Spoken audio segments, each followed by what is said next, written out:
Alright, so let's do another round of rationalizing the denominator.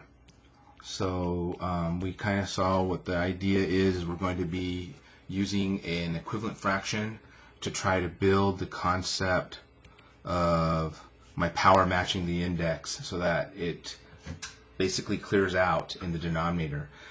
So the first challenge in all of these is to note that we have basically division. So we'll begin this by breaking it up. Alright, so there's our division rule. The square root of 16 is nice, right? That's 4. But down in the denominator we have a radical.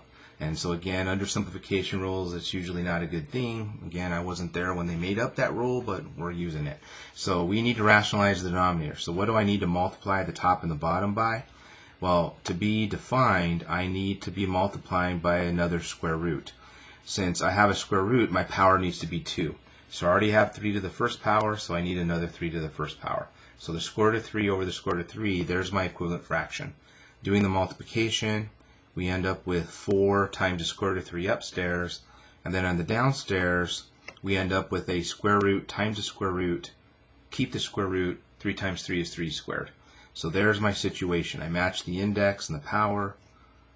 So there would be our final answer for this expression. So again, if you want to reach out for your calculators, I'm basically saying that that fraction there is equivalent to that fraction there. But this one doesn't have any denominators with a radical, and there's the step that allowed that to happen. The equivalent fraction idea. So very important. All right, balancing act. That's what algebra is. So again, the next one, we have another fraction. So perhaps the first move would be to break it up into radical of the top and the radical of the bottom. Unfortunately, the top doesn't simplify, and the bottom, right, doesn't simplify at this point. But there's a radical down there. So again, we need to rationalize the denominator. So what do I need to multiply to the top and bottom to accomplish the goal? Well, I definitely need another cubed root. Right, that way my multiplication is defined. I already have a power of 1, so I need a power of 2. And whatever I do to the bottom, I do to the top. Multiplying, well, straight across, we get the cube root of 2x squared up in the numerator, and down in the denominator, we end up with the cube root of x cubed. My power matches the index, so my numerator is what it is, and my denominator just becomes x. And so there would be our simplified fraction after rationalizing the denominator. So again, the idea is that this fraction there is equal to that fraction there, and it's because of that equivalent fraction idea that we did there. Alright, so we got it. So hopefully, again, you continue to see we're using our equivalent fraction idea to set up this very important rule. The power matches the index, we clear it. Next one, again, we'll begin by breaking it up. Okay, we can do some simplification here. Again, if I use a shortcut on the bottom, 2 goes into 3 one time, so an x comes out and the square root of x stays in. Or, you know, we're talking about x squared times x. So power matches the index once and an x stays in. Upstairs, we have the square root of 72. So perhaps we kind of break 72 up. Again, we either completely factor it, or I know it's 9 times 8. 9 times 4 times 2. So there we go. So we have the square root of 9, which is a 3. We have the square root of 4, which is a 2. And the square root of 2 is left over. So the top simplifies into 6 square root of 2.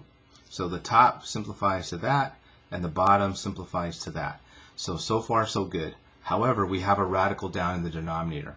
So what do I need to multiply to the top and the bottom to create the equivalent fraction idea? Well, I definitely need a square root, and we already have a power of 1, so I just need another power. Whatever you do to the top, you do to the bottom. So upstairs, when I multiply these together, I get the square root of 2x, and there's an x already there, but when I multiply these two together, I get the square root of x squared. So upstairs, not much more we can do with that. There's nothing that can be simplified. But downstairs, my power matches the index. So we have an x times an x down there.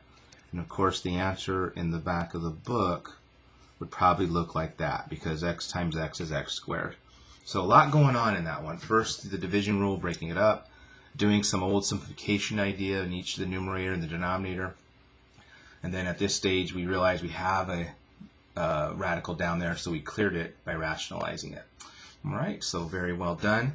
H is one that we've actually done before in a previous section, previous idea, but let's go ahead and revisit it and continue to look at that. So for this guy, alright, we're going to begin by breaking it up. Okay, again, whether you use the shortcut or not, again, I think a lot of you don't use it. That's usually what I see in the classroom. But the square root of 16 we know is 4, and this is y squared y. So again, we have a power, and a power matching the index. So we end up with x cubed square root of x upstairs, and a 4y square root of y downstairs. So that's what we ended up with a couple sections ago. And so how do we rationalize this? Because there is a radical down in the denominator, but we're going to have to multiply by some form of 1, and I know I need a square root. Here we have a y, so I just need another y to get a power of 2. Whatever I do to the bottom, I do to the top. So upstairs we have x cubed. Multiplying these two together, we get the square root of xy. We have a 4y, and multiplying these two together, we get the square root of y squared. Okay, and upstairs again, there's not much I can do with that. Downstairs, we do get a y out of this. So we have a 4y times a y. And of course, cleaning this up, alright, we get 4y squared. Be careful, notice in my notation right here, notice that 3, it's kind of hard to tell whether it's the power on the x or if it's the index. So you got to be really careful with those. So here I put a little separation. So we have x cubed square root of xy all over 4y squared. So there would be our simplified answer after rationalizing the denominator. Okay, so hopefully that gets you some good practice. What I'd like to do is pause for a moment before we move into 10.5 and actually cover some simplification rules, because we've seen a lot of them over the last few sections, and I would just like to spend some time reviewing them, putting them all together in one kind of video to kind of make sure we understand the simplification rules. See you guys in the next vid.